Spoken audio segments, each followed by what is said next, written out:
très bien. Donc j'introduis notre atelier.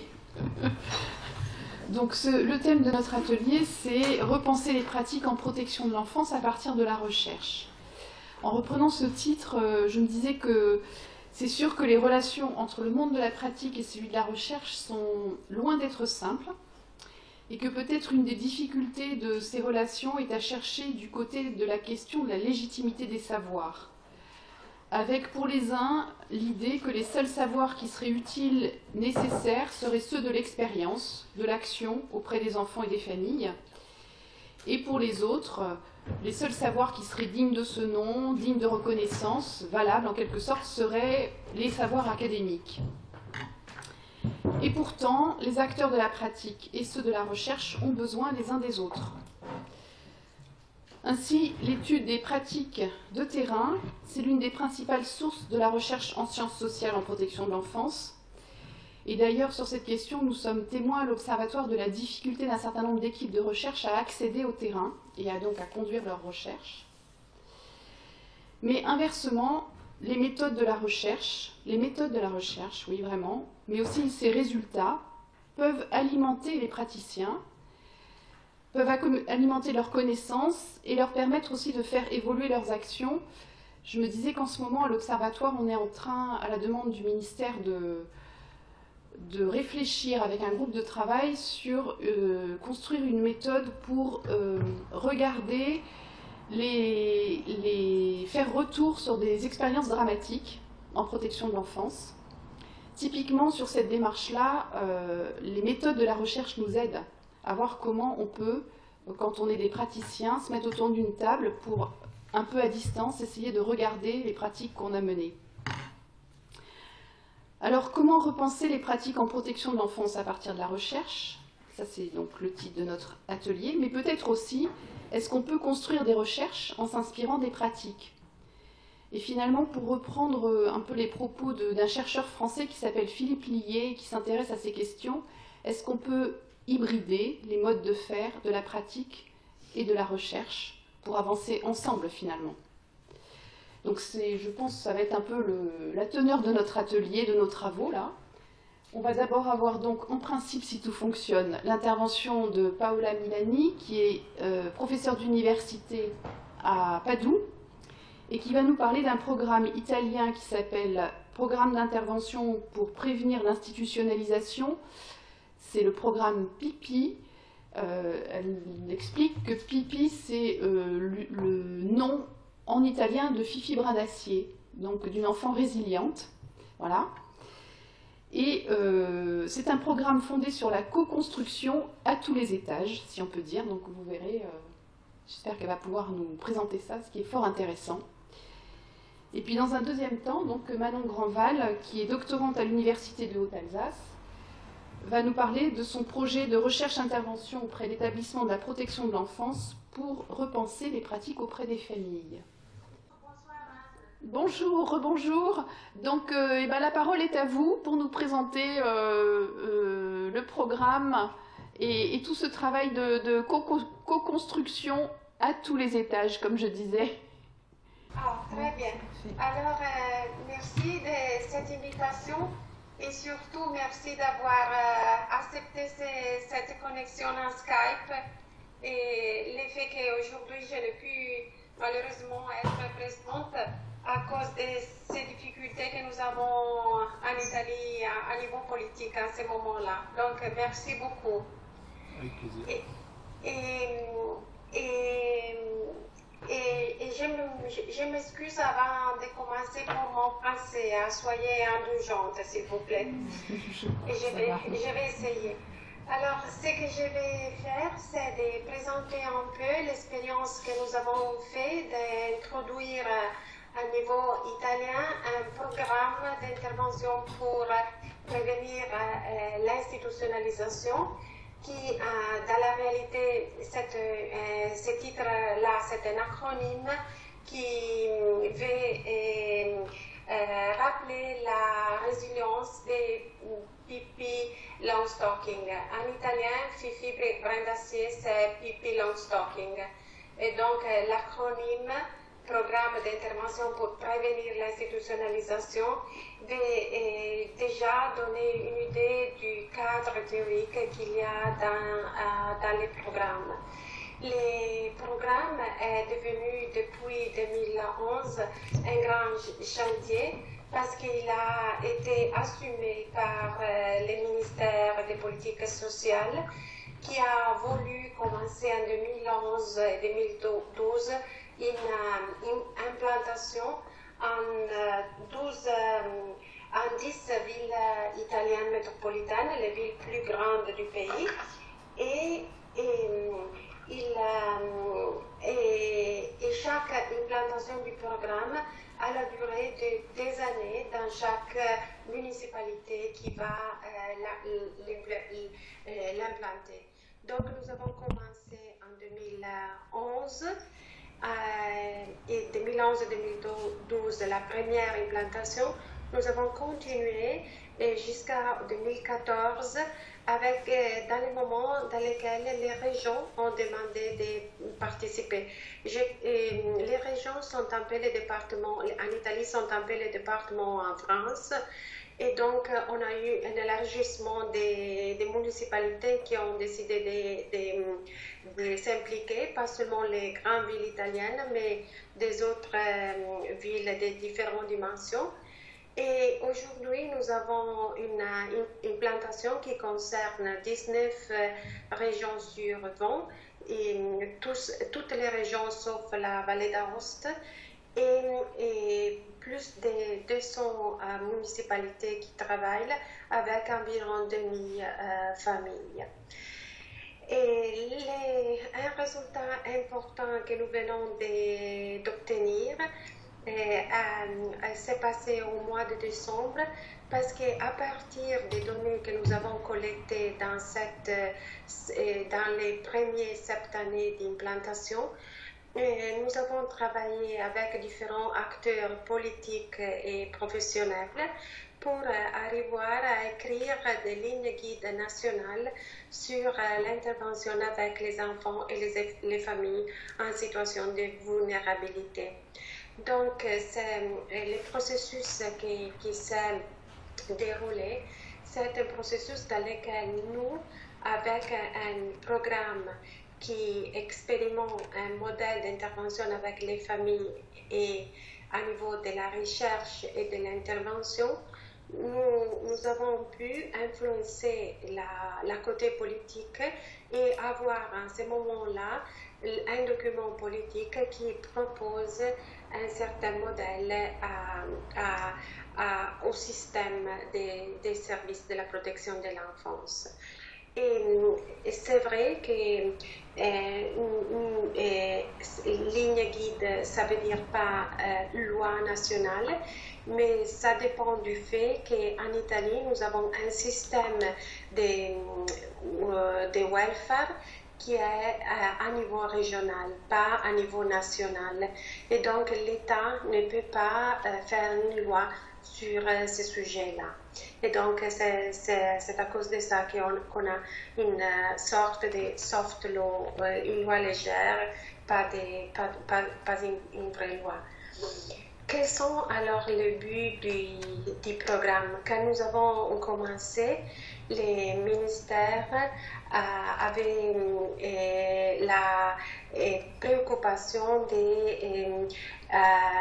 d'appliquer les recommandations européennes sur le soutien à la parentalité de 2006 et les recommandations européennes sur la possibilité de briser les cercles des avantages sociaux parmi des interventions d'investissement sur l'enfance de 2013. Et en plus, on avait la préoccupation de réduire le taux de déplacement des familles, des enfants, et donc réduire le numéro des enfants placés et surtout améliorer la pertinence des déplacements de la famille en Italie. Et donc, on a voulu expérimenter une alternative au placement à travers une approche intensive et à courte durée de prise en charge de la famille entière. Donc l'idée, c'était d'expérimenter une forme de travail dans lequel c'était au centre la famille et donc les parents et l'enfant, et pouvoir travailler les conditions qui permettent de rester en famille avant le déplacement.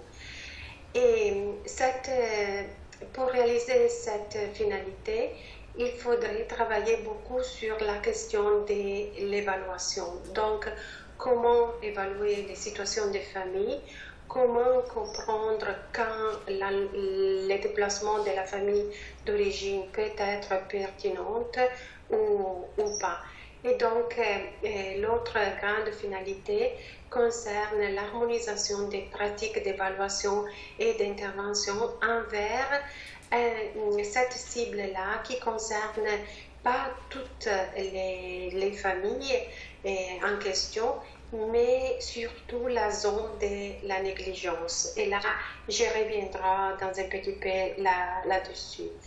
Et quelle est l'idée, la notion théorique de négligence qui nous a guidés?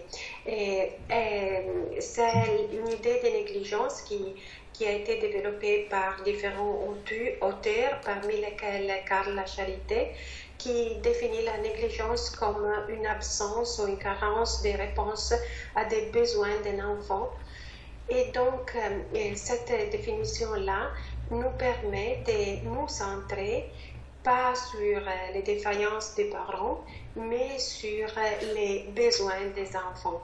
Et donc, nous a permis de remettre au centre cette notion des besoins des enfants et de travailler dans cette zone grise qui concerne les parents qui ne sont pas maltraitantes ou violentes ou abusant dans le sens plus profond du terme, mais qui sont dans cette situation de difficulté à prendre soin des besoins de leurs enfants et reconnaître les liens qu'il y a entre la réponse aux besoins des enfants par les adultes et le développement des enfants. Et en Italie, nous n'avons pas vraiment des données à niveau épidémiologique sur la négligence, comme on voit ici dans cette diapositive, par exemple aux États-Unis, au Canada et en France aussi. Mais presque en tous les pays où il y a des données épidémiologiques sur la maltraitance et l'abus, on voit que la négligence est toujours la forme prévalente de maltraitance. Et une donnée que nous avons en Italie, c'est que la plupart des déplacement de la famille d'origine vient effectué à cause de la négligence, tandis que beaucoup de recherches basées sur les épreuves, sur l'évidence scientifique, nous disent que dans les cas de négligence, si il est vrai ce que nous venons de dire, c'est-à-dire que la négligence, c'est surtout une difficulté des caregivers à organiser des réponses positives aux besoins de développement de l'enfant. Si la négligence c'est ça, alors le déplacement de la famille d'origine ne semble pas être la réponse plus appropriée, parce que la question, ce n'est pas de baisser la responsabilité des parents envers les enfants, mais d'outiller les parents de façon qu'ils puissent apprendre à donner ces réponses aux besoins des enfants. Donc, ce que je suis en train de dire, c'est que la recherche nous donne une recommandation pour l'agir qui est la suivante. Ça veut dire que si dans les cas d'abus et maltraitance active, c'est évident qu'il faut protéger l'enfant et donc chercher une situation différente de la famille pour au moins une certaine période. Dans les situations de négligence, surtout à niveau précoce, il serait important d'expérimenter des interventions qui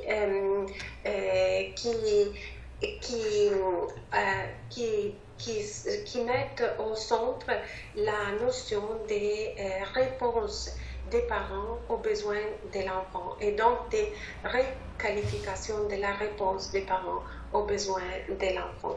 Donc, je ne sais pas si j'arrive à me faire comprendre, mais c'est un peu là les buts. Et depuis quelques années, nous avons beaucoup de recherches qui nous montrent que les effets de la négligence sur le développement de l'enfant, donc les effets de la négligence sont plutôt sur le développement de l'enfant que sur la sécurité de l'enfant. Mais les effets sur le développement de l'enfant sont plus importants ou pareils à ceux de la maltraitance. Donc, c'était pour nous en Italie, c'est là l'urgence, l'importance d'apprendre à reconnaître les phénomènes de la négligence et à mettre en place des interventions préventives et à niveau précoce. Et donc, vous voyez ces études sur la plasticité cérébrale qui nous ont montré dans les dernières années, beaucoup de ces études nous ont montré les effets à niveau par exemple, développement du cerveau et de la négligence. Et donc, la préoccupation, c'est d'intervenir précocement pour profiter des fenêtres d'opportunité qu'il y a dans le développement de l'enfant parce que ces effets sévères de la négligence, nous pouvons les lire même au contraire. Ça veut dire que quand l'enfant est bien entouré et les parents arrivent à construire un environnement bienveillant sur l'enfant, la reprise des connexions neuronales peut démarrer encore. Donc, on peut voir les choses à niveau positif ou négatif. Alors, à partir de ces finalités-là, je vous disais auparavant que la première préoccupation, c'était de partager avec les intervenants, les professionnels impliqués dans les programmes, un référentiel qui permet de construire l'évaluation de la famille. Et pourquoi? Parce que c'est la question de comprendre quelles sont les familles qui vivent une situation de négligence et de partager une évaluation, un assessment, les Anglais diraient, ça veut dire une analyse de la situation familiale qui permet la construction d'un plan d'action avec les différents acteurs qui sont impliqués dans la prise en charge de la famille. Donc, nous sommes partis de l'expérience que beaucoup de collègues ont fait un peu en différents pays du monde, et comme vous voyez là, de l'assessment framework britannique.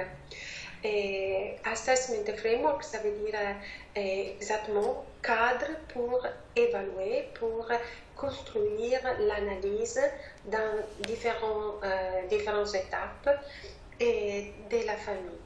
Et nous avons été attirés par ce modèle-là pour différentes raisons. La première est sans doute le fait que ces modèles-là répondent à une logique écologique du développement humain. Et la notion théorique que nous avons de la négligence, que nous avons rappelé il y a quelques instants, de la négligence, repose également sur une notion écologique parce qu'elle dit que les parents ont des difficultés à répondre aux besoins des enfants, mais que les parents vivent dans un contexte qui, beaucoup de fois, ne construisent pas les conditions parce que les parents puissent répondre aux besoins des enfants. Et donc, nous permet d'élargir un peu notre regard et pas aussi sur les contextes et pas tout simplement sur la dimension interne des relations familiales. Et donc, si vous voyez dans cette référentiel, nous voyons que sur la côté gauche, nous avons les besoins de développement de l'enfant. Sur la côté droit, les compétences des parents. Et sur la base, et donc sans la base, les triangles ne restent pas. La base, c'est important pour appuyer les autres deux macro-dimensions. Nous avons les facteurs des environnements et de la famille élargie. Je n'ai pas le temps de vous parler des sous-dimensions, mais c'est important de dire que chaque de ces trois macro-dimensions a à son intérieur des micro-dimensions. Et ça, c'est important de le dire parce que nous permet de comprendre que pour comprendre un enfant, nous avons besoin d'avoir un regard sur plusieurs dimensions et donc assumer une perspective large et pluriarticulée. Par exemple, par rapport à la compétence des parents, vous voyez que notre regard est posé sur différentes sous-dimensions. Par exemple, la capacité de donner des soins de base, la capacité de répondre aux besoins affectifs de l'enfant, la capacité de donner des limites et des règles à l'enfant, la dimension éthique, normative, etc. Ça veut dire que l'idée naïve que nous pouvons avoir un parent qui est adéquat ou pas adéquat, c'est pas dans ces cadres-là. Parce que nous pouvons avoir ici un parent qui, sur la base de l'expérience de vie qu'il a dans son contexte, dans sa communauté, il peut donner certaines réponses de façon adéquate aux certains besoins de l'enfant et certaines réponses de façon moins adéquate. Que dans cette idée qu'il y a ici, ça veut dire que ce sont des réponses qu'il pourra apprendre. Les difficultés, ce sont des objectifs d'apprentissage.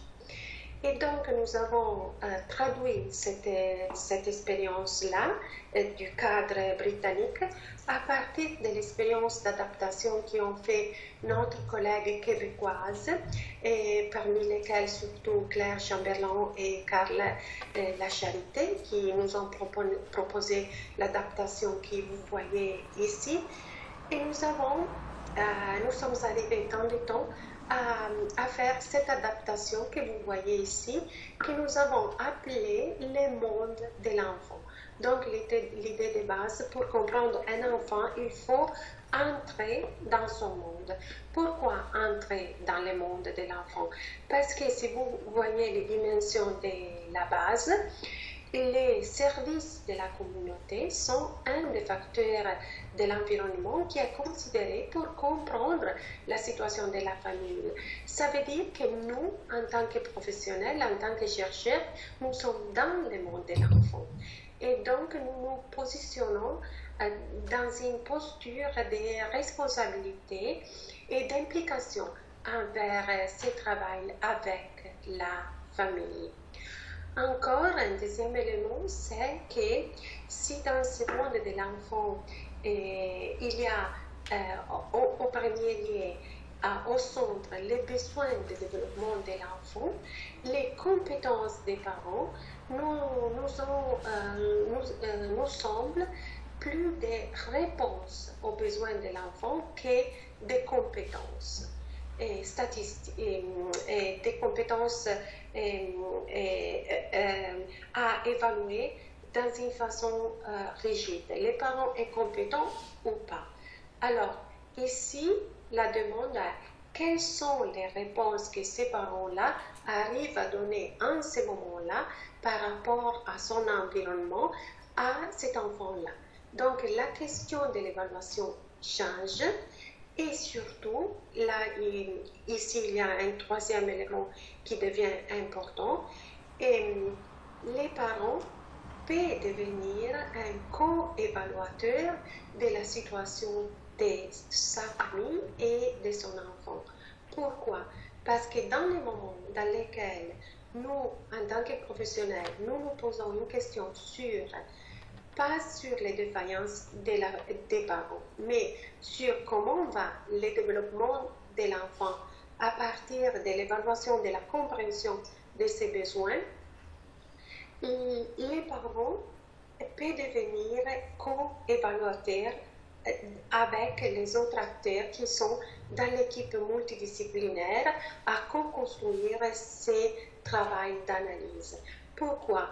Parce que dans les moments que les parents arrivent au service avec leurs difficultés, les professionnels n'est plus dans la posture de questionner les parents par rapport, par exemple, Madame, Monsieur, quelles sont vos difficultés avec votre enfant, quels sont vos problèmes.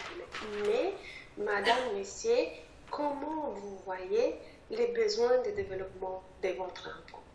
Et donc, la posture relationnelle change et c'est pourquoi que nous parlons, nous disons que ce cadre-là nous permet une démarche d'évaluation que nous appelons participative et transformative. Qu'est-ce que ça veut dire? Participative parce que les parents sont là et l'enfant est là. Il est assis autour de la table. Ça dépend de l'âge, évidemment, mais l'attention, c'est à impliquer toujours les enfants aussi avec leurs parents dans l'évaluation. Je n'ai pas dit que nous travaillons avec des enfants dans l'âge 0-11 ans. Donc, on a aussi le tout petit et on arrive à la préadolescence à peu près. Et ce que je voulais dire, c'est que on dit évaluation participative et transformative parce qu'il s'agit d'une équipe multidisciplinaire. Donc, il y a les intervenants, les éducateurs, les travailleurs sociaux, les psychologues, les professionnels qui sont impliqués dans la relation avec cette famille-là. Et il y a les différents sujets de la famille.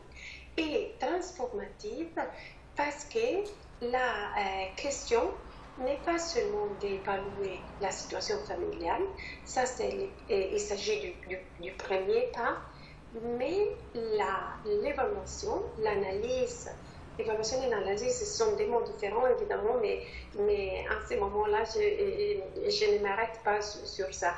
L'analyse est faite avec la finalité de construire un plan d'action avec la famille.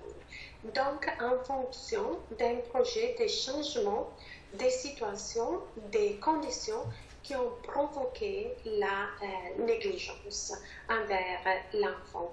Et donc, l'analyse est faite pour connecter la situation réelle de la famille à une sorte de situation idéale que nous pouvons imaginer et que nous allons construire avec un plan d'action précis, vérifiable et balayé dans le temps.